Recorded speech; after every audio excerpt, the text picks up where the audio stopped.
जय हिमालय, जय भारत। संसार भर में हिमालयी लोग यूट्यूब चैनल देख रहे आप सभी का स्वागत है और मैं हूं भारत की राजधानी नई दिल्ली से जर्नलिस्ट डॉक्टर हरीश चंद्र लखेड़ा। बहुत से लोग मुझे पूछते रहते हैं कि वे अपने कुल देवी देवता के बारे में जानना चाहते हैं, लेकिन कैसे जानें। इसीलिए मैं यह वीडियो लेकर आया हूं और इस बार कुल देवी और कुल देवता के बारे में जानकारी दूंगा, जबकि अगली बार मैं इष्ट देवता और ग्राम देवता आदि के बारे में जानकारी दूंगा। लेकिन जब तक मैं आगे बढ़ूं, आपसे अनुरोध है कि हिमालयी लोग यूट्यूब चैनल को अवश्य सब्सक्राइब कर दीजिए, जिन्होंने अब तक ऐसा नहीं किया है या जो चैनल पर नए हैं। और इसके अलावा मेरा एक और चैनल है सत्यमेव जयते चैनल, उसमें समसामयिक मुद्दों पर मैं बात करता हूँ। यह आपसे विनम्र अनुरोध है कि दोनों चैनलों को सब्सक्राइब अवश्य कर दीजिए। तो बात करते हैं अब कुल देवी और कुल देवताओं की। जैसा कि नाम से ही साफ है, कुल की देवी या कुल के देवता वे देवता जो विशेष कुल या विशेष वंश के अधिष्ठाता देवता हैं। कुल देवी या कुल देवता की अवधारणा सनातन परंपराओं में है। वैदिक काल से यह सभ्यता में देखा गया है कि लोग अपने कुल देवता कुल देवी को पूजते थे और वेदों में भी इनका उल्लेख मिलता है। पौराणिक मान्यताओं के अनुसार मर्यादा पुरुषोत्तम भगवान श्री राम की कुल देवी माँ देवी काली थी, जबकि भगवान श्री कृष्ण की कुल देवी माँ महाविद्या देवी थी। पांडवों की कुल देवी माँ बाला त्रिपुरा सुंदरी थी और यही माता हमारी कुल देवी भी है, यानी उत्तराखंड के लखेड़ाओं की। कुल देवी या कुल देवता किसी भी परिवार के या कुल के या वंश के रक्षक होते हैं। सनातन धर्म यानी हिंदू धर्म में कोई भी शुभ समारोह या शुभ कार्य कुल देवता या कुल देवी के पूजन के बिना अधूरा माना जाता है। शुभ अवसर जैसे कि बच्चे का जन्म, शादी विवाह या बहू का आगमन और भी इस तरह के जो भी शुभ कार्य होंगे, उनमें कुल देवी और कुल देवता को सबसे पहले स्मरण किया जाता है उनका, और उनको पूजा जाता है। पहले यह परंपरा थी कि वर्ष में एक बार पूरा कुल या उस कुल से जुड़े सभी लोग एकत्रित होकर अपने कुल देवता या कुल देवी की पूजा करते थे। जैसा कि मैंने पहले भी कहा कि वेदों के समय से ही कुल देवी और कुल देवता की पूजा की परंपरा रही है और माना जाता है कि प्रत्येक वंश और कुल के अपने कुल देवता या कुल देवी होती हैं। यह कह सकते हैं कि जिन देवी देवताओं के हमारे पूर्वज पुरखे पूजा करते थे, याद करते थे, स्मरण करते थे, जिनकी शरण में जाते थे, वे ही उनके वंशजों के कुल देवी या कुल देवता हैं। सनातन धर्म में पूजा की 3 धाराएं हैं। देवी की यानी शक्ति की धारा, भगवान शिव की यानी शैव परंपरा और भगवान विष्णु की पूजा यानी वैष्णव परंपरा। और कोई भी देवी देवता हो, वे इन तीनों के ही तहत आते हैं। और ये मान के चलिए कि आपके कुल देवी और कुल देवता इन्हीं 3 में से कोई एक होंगे। एक बात और साफ कर दूं कि देवी देवताओं के नाम भले ही अलग अलग हों, लेकिन यह सभी एक परब्रह्म से हैं। हिंदू सनातन सभ्यता में जो भी धाराएं इसमें समाहित होती गई, उनके देवी देवताओं को इस धर्म में समाहित किया जाता रहा, उनको नष्ट नहीं किया जाता रहा, जैसा कि अब्राह्मिक धर्मों के लोग कर देते हैं। वे अपने धर्म में तो ले आते हैं, जबकि प्राचीन जो उनके धर्म थे, जो लोग कन्वर्ट होते हैं, उनको वे पूरी तरह से भूल जाते हैं या भुला देते हैं, या उनके प्रति वे घृणा का भाव रखते हैं। लेकिन सनातन धर्म में यदि आप विभिन्न तरह के देवी देवता मानते हैं, तो ये तो तय ये है कि एक ही भगवान है और उसके अलग अलग रूप हैं, और उसमें जितने भी लोग आते गए, आप कहीं भी देख लीजिएगा कि आप या तो देवी को पूज रहे होंगे या देवता को।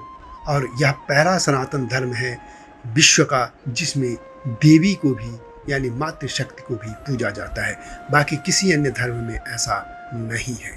तो अब बात करते हैं फिर कुल देवी और कुल देवता की। हिंदू सभ्यता में कुल देवी और कुल देवता का स्थान सर्वोच्च रहा है। प्रत्येक हिंदू परिवार किसी न किसी देवी और देवता को अपने कुल देवता देवी के रूप में पूजता रहा है। सनातन सभ्यता में हर वंश किसी न किसी ऋषि का या तो वो उनका शिष्य रहा है या उनके वंशज हैं। यही गोत्र परंपरा है। आज हिंदू सभ्यता में भले ही सैकड़ों जातियां हैं, वर्ग हैं, लेकिन वे किसी न किसी ऋषि की संतान हैं या उनके शिष्य रहे हैं और इसी परंपरा से लोगों के गोत्र का पता चलता है। प्रारंभ में हर गोत्र के या ये कह सकते हैं कि ऋषि के जो भी शिष्य रहे हैं या उनके वंशज उनके एक ही देवता कुल देवता के तौर पर रहे होंगे, लेकिन जैसे जैसे समय का कालखंड आगे बढ़ता चला गया, लोगों के अलग अलग देवी देवता कुल देवता के तौर पर आने लग गए। सामान्य भाषा में ये समझ लीजिए कि जैसे पांडव और कौरव एक ही वंश के थे, लेकिन जब वे अलग अलग वंश में या अलग अलग रहने लग गए तो उनके अलग अलग कुल देवता भी हो गए। ये कह सकते हैं कि कोई पुरुष यदि एक स्थान से दूसरे स्थान चले गया और उसको जो देवी देवता अच्छा लगा उसने उसको पूजना शुरू कर दिया, तो उनके वंशज भी उसी को पूजने लग गए। कई बार ये भी हुआ है कि माताओं की तरफ से भी कुल देवी देवता आते रहे हैं। खासतौर मैं उत्तराखंड की बात करूंगा, जहां कुल देवी और कुल देवताओं के प्रति अपार सम्मान श्रद्धा रही है। जिन लोगों के पहले बेटियां ही होती थीं और पुत्र नहीं होते थे, तो वे अपने अंतिम काल में अपने कुल देवी देवताओं को अपनी बेटियों को सौंप देते थे और वे बेटियां अपनी कुल देवी देवता को अपने ससुराल ले जाती थी। और कई बार ये भी हुआ कि वे उन्हीं देवी देवताओं को पूजने लग गए थे और उनके पुत्र पुत्रियां भी उन देवताओं को पूजने लग गए। इस तरीके से एक ही वंश में आगे बढ़कर अलग अलग कुल देवी देवता होते चले गए। यह भी मान लीजिए कि परिवार में जैसे किसी व्यक्ति को भगवान राम की पूजा अच्छी लगती है, किसी को श्री कृष्ण की, किसी को भगवान विष्णु की, किसी को भगवान भोलेनाथ शिव शंकर की, किसी को माँ भगवती की। माँ भगवती के कई रूप हैं, तो इस तरीके से यदि वो इन्हीं पूजते रहते हैं तो वे उसी तरीके से उनके कुल देवी देवता बनते चले गए। जैसे मैं उत्तराखंड के लखेड़ाओं का ही एक उदाहरण दे दूं, तो वे जब लखेड़ी गांव में बसे तो उनके जो प्रथम पुरुष थे श्रद्धेय भानुवी नारद जी और श्रद्धेया भारती जी, तो उनकी कुल देवी थी माँ बाला त्रिपुरा सुंदरी। लेकिन जैसे जैसे ये वंश बढ़ा, ये उत्तराखंड के 4 जिलों में फैले और इस तरह लगभग 70 गाँव में, तो अलग अलग गाँव में उनके कुल देवी देवता अलग होते चले गए। वो विभिन्न परिस्थितियों में कहीं पर भगवान भोलेनाथ पूजे जाते हैं, कहीं पे नरसिंह, निरंकार, भगवान विष्णु, देवी और देवी में भी अलग अलग रूप। इस तरीके से कुलों में अलग देवी देवता उनके कुल देवी देवता बनते चले गए और पूरे भारत की यह कहानी है। यह तो मैं सिर्फ एक उदाहरण के तौर पर समझा रहा था। एक बार फिर सप्तर्षियों की मैं बात करता हूँ। सप्तर्षि में कश्यप, अत्रि, वशिष्ठ, विश्वामित्र, गौतम, जमदग्नि और भरद्वाज, इन 7 ऋषियों को सप्तर्षि कहा जाता है।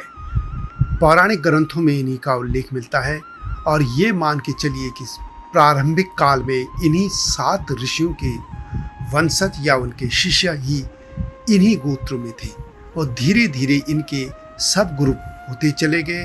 इनके शिष्यों के भी अलग अलग गोत्र में बदलते चले गए और आज विभिन्न तरह के गोत्र भारत में मिलते हैं और इन सभी के अलग अलग कुल देवी देवता होते हैं। अब प्रश्न ये है कि पहले तो कुल देवी देवता को क्यों पूजा जाना चाहिए? कुल देवी और देवता को किसी भी वंश का या कुल का रक्षक माना जाता है। उनके आह्वान के बिना किसी भी शुभ कार्य को पूर्ण नहीं माना जाता है। ऐसी मान्यता है कि कुल देवी या कुल देवता यदि किसी वजह से नाराज हो जाते हैं तो परिवार में संकट आने लग जाते हैं, बिगड़े काम नहीं बन पाते हैं। ऐसे में पूरे परिवार या कुल या वंश को एक साथ आकर यह पूजा करनी होती है। कुल देवी देवता से कोई भी व्यक्ति उस अपनेपन से अपनी बात, दुख, दर्द प्रकट कर सकता है, जो कि बड़े मंदिरों में स्थापित देवी देवताओं के सामने नहीं हो पाता है। उनकी पूजा करने से परिवार में आशीर्वाद उनका बना होता है, समृद्धि आती है। कुल देवी और कुल देवता का सम्मान करने से उनकी कृपा पूरे परिवार और वंश पर बनी रहती है। यह एक परंपरा भी है और इन परंपराओं को बनाए रखना चाहिए। हालांकि जब से लोग रोजगार की तलाश में देश के या विदेशों में भी अलग अलग शहरों में, क्षेत्रों में, इलाकों में चले गए हैं, तो यह परंपरा कम होती चली गई है। लेकिन इसके भी कई उपाय हैं। उसका एक तो ये है कि जब भी आप सुबह भगवान का स्मरण करते हैं, पूजा करते हैं, तो उसमें अपने कुल देवी देवता को याद कर सकते हैं। जहाँ तक संभव हो तो आप जिस शहर में भी हैं, उस शहर में यदि आपके कुल के ही लोग और भी हैं तो उनके साथ पूजा की जा सकती है, कम से कम वर्ष में एक बार, यदि आप गांव नहीं जा सकते हैं तो। और इसके अलावा यह भी हो सकता है कि साल में कम से कम एक बार अपने गांव जाकर उनकी पूजा की जा सकती है। और यदि कुछ नहीं हो सकता है तो आप अपने घर में उनकी पूजा कर सकते हैं। यदि आप ऐसा करेंगे तो आप देखेंगे कि आपके परिवार में, कुल में एक प्यार बढ़ेगा और आपके परिवार के कुल के लोगों के बीच एकता और सामंजस्य भी बढ़ेगा। अब सवाल है कि हम अपने कुल देवी देवता की पहचान कैसे करें। उसका एक ही उपाय है कि आपके कुल या गांव या वंश के जो भी बुजुर्ग लोग हैं उनके पास आप जा सकते हैं, उनको पूछ सकते हैं कि आपके पुरखे किस देवी देवता की पूजा करते थे। आप उनको पूजिए और आप देखेंगे कि आप एक अलग तरह के आनंद से भर जाएंगे। आप अपने ही घर में जहाँ पर आप देवी देवताओं को पूजते हैं उसी में अपने कुल देवी देवता को पूजिए। यह सत्य है कि उसके बाद आपको एक अपार आनंद मिलेगा। तो यह थी कुल देवी देवताओं की गाथा। अगली बार आपको इष्ट देवी देवता और ग्राम देवताओं के बारे में जानकारी दूंगा। आऊँगा जल्दी ही। तब तक जय हिमालय, जय भारत।